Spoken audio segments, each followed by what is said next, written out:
If you're if you're dealing with a buyer, then you have to deal with, you're going to have to listen to them, as I said at the very beginning, and you're going to have to qualify them. You're not a bank, but in time you're going to be experts in the financing field. There are some things that you're going to learn in chapter 12 and 14 that will tell you the basics for qualification. You know, their income and expense ratio, what the banks are looking for, whether it's an FHA loan or a conventional loan or a Veterans Association loan, whichever it might be. Okay, you're going to be able to talk to your customer and be able to set them in the right direction. If you don't, that's fine. You can always send your customer, if you want nothing to do with the financing, you can just say to the customer, hey, before we can even start looking for a property, I need for you to go to your bank, the bank of your choice, or the mortgage bank of your choice, and have them pre-qualify you. They'll look at your finances, they'll look at your credit history, and they'll tell you what you qualify for. And based on that, then we have a market to go after. So, depending on your broker again, you can either have the expertise or not. By the way, you can also be licensed. There's no conflict of interest. You could be licensed as a correspondent in lending. Okay? That's entirely different. It's another license altogether, another one that's probably going to have continuing education as well. It's got a fee. They all have fees. Every license has a fee. They want your money. So, but you can also qualify for that. Once you qualify your buyer and you find them the right property, then you're going to show them the properties and the one that they like. And you know, one of the easiest ways to find out whether they like it is not because they tell you they like it. One of the easiest ways is to listen to them as they walk through the house. And believe me, if they start putting furniture in it, they're ready to buy that house. Our sofa would look great in that wall. Or don't you think our daughter's 15th picture will be great in this? If they start putting furniture in that house, if they mentally start to move, this is the time to make the offer. This is the time to cut through all the green spaces and say, hey, this is the right one for you, isn't it? Write an offer. So you're going to write an offer, you're going to negotiate if there's, and obviously the final analysis, what you want is a signed contract. Once you have a signed contract between a buyer and a seller, then that buyer again is going to have to go to their bank and make a loan application, and they're going to get RESPA. RESPA is the Real Estate Settlement and Procedures Act. It is a federal law that covers every residential transaction, whether it's 1 to 4 family dwellings, covered by institutional financing. So if it's a buyer that's looking for a property that is considered residential, residential by definition is 1 to 4 families, or even agriculture for less than 10 acres. So if it's 1 to 4 families, a single family, duplex, triplex, fourplex, they're all considered residential. For agriculture less than 10 acres, it's all considered residential. Okay? They need to make an application, and if it's 1 to 4 families and they're going to ask the bank for money, then it's a transaction that has to answer to RESPA. In other words, RESPA has their own rules that you're going to cover also in this book. Last but not least, you have post-contract activities, which is the credit evaluation, the appraisal. The bank will never allow you to purchase a property that you're paying more than the market value. That's what the appraisal does. The appraisal dictates or settles based on current sales of similar properties in the similar area or in the same area. They come up with a value based on current sales. There may be a property survey if it's a single family property. You got loan approval, and it goes to the title company for title search.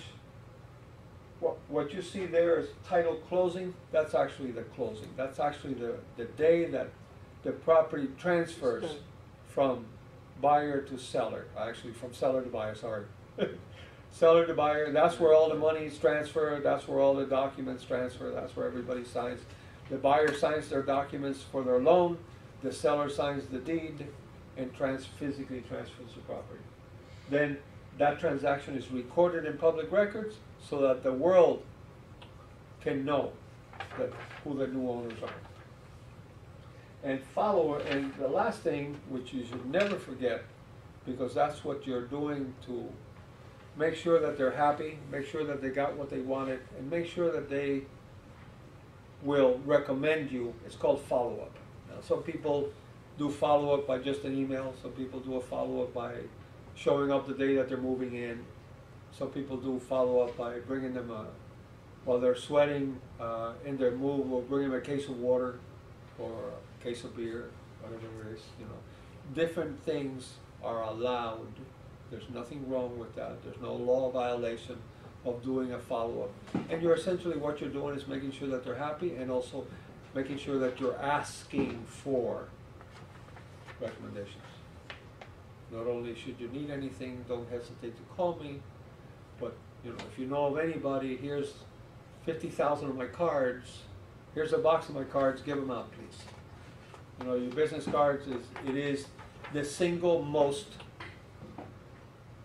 cheap way of marketing yourself.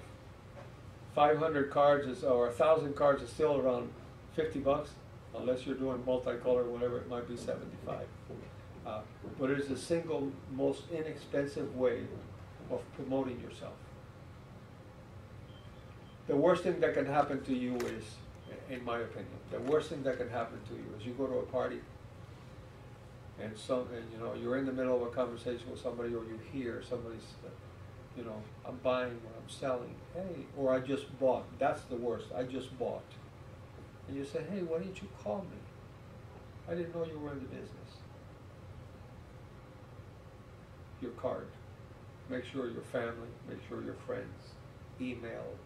I don't care. Do what Wilma did. Put it in every email. Doesn't matter. Sell yourself. Make sure the world knows that you're now licensed.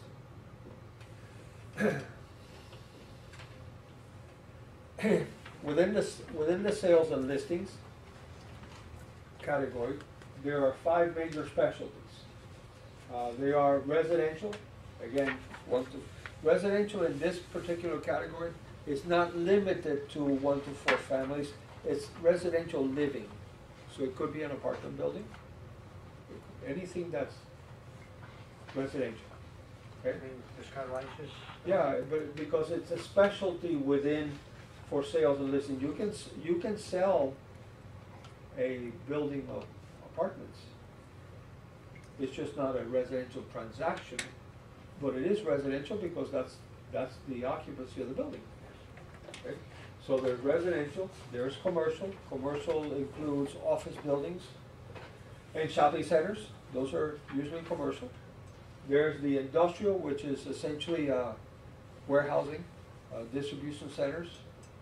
There's agricultural, which is really most of the time just vacant land. Maybe they have cocoa plum trees or palm trees or fruit trees.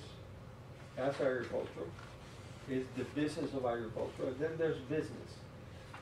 Did you know that real estate licensees also can sell businesses? Somebody wants to sell a coin laundry. You find a buyer for a coin laundry. They may or may not be the owner of the building. They may be a lessee. They may be a tenant. That's okay. They can sell the business, and you can represent them. You're allowed to represent a business. What you're not allowed to do is sell a business that is public in nature.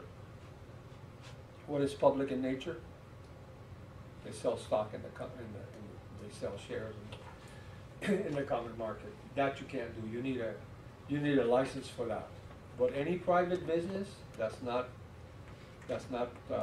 have shares being sold in the open market, then you can represent the purchase or the sale Well, you can also represent somebody in just leasing. You know, you can, I have 2 customers right now that are looking for office space. So I go out and find them, try to find them an office space that they can lease.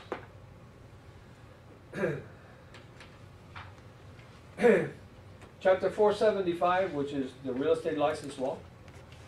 Chapter 475, definition of residential. Residential is 4 or fewer residential units. Vacant land that is zoned for 4 or fewer residential units. And agricultural property of 10 acres or fewer, or 10 or fewer acres. That's within the definition of residential. Agriculture is more than 10 acres. So if it's less than 10 acres, it's still under residential for agricultural. If it's more than 10 acres, it is absolutely agricultural, no longer residential. Any questions about that?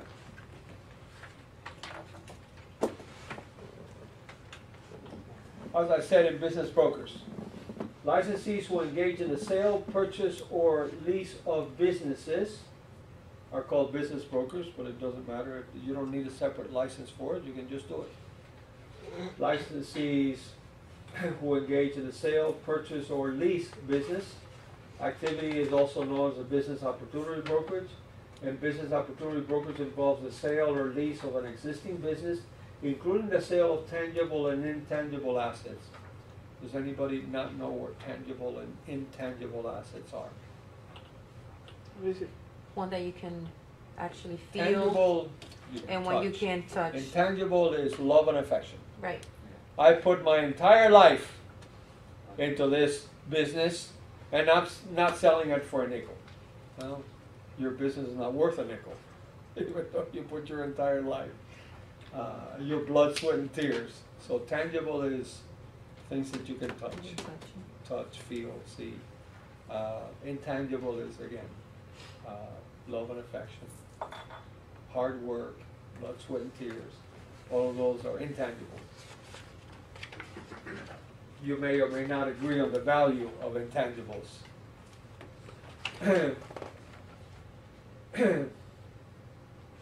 In business brokerage, there may be a presumption in Florida law businesses have real property involved, building, land, or long-term lease. Again, you can absolutely have a customer that, in addition to the business, they own the land underneath, like normal a gas station. Most gas stations, the operator of the gas station also physically owns the gas station. You're allowed to do that. The real estate portion is the land and the building and the pumps and whatever, and the business is the number of gallons it sells in addition to the little grocery store or whatever. A real estate licensee is required to sell or lease business opportunities for others. Well, it's not required to sell it. We are allowed to. We're absolutely licensed to do it. Again, the only business opportunity that we can't get into if it's their stocks are traded openly. There you need a stock license. But outside of that, we can get into every private business there is. So in addition to residential and finding a shopping center for somebody or an office building, I don't have the license. you have the license. And like a doctor or a lawyer, you can engage in any one or all of those practices without limitations. But just remember, always remember that you're a professional. And by that I mean be careful when you engage in something that you're not really an expert on, even though you're licensed. So find help, whether it's your broker or another agent in your office that might have the expertise. You might have to share the commission, but you know what? Part of the commission is better than no commission. Or making a mistake, a fatal mistake. So you are actually licensed to do it. Okay, one of the basic things that you're going to do and by the way, if you're following in the book, we're somewhere on page 5 right now.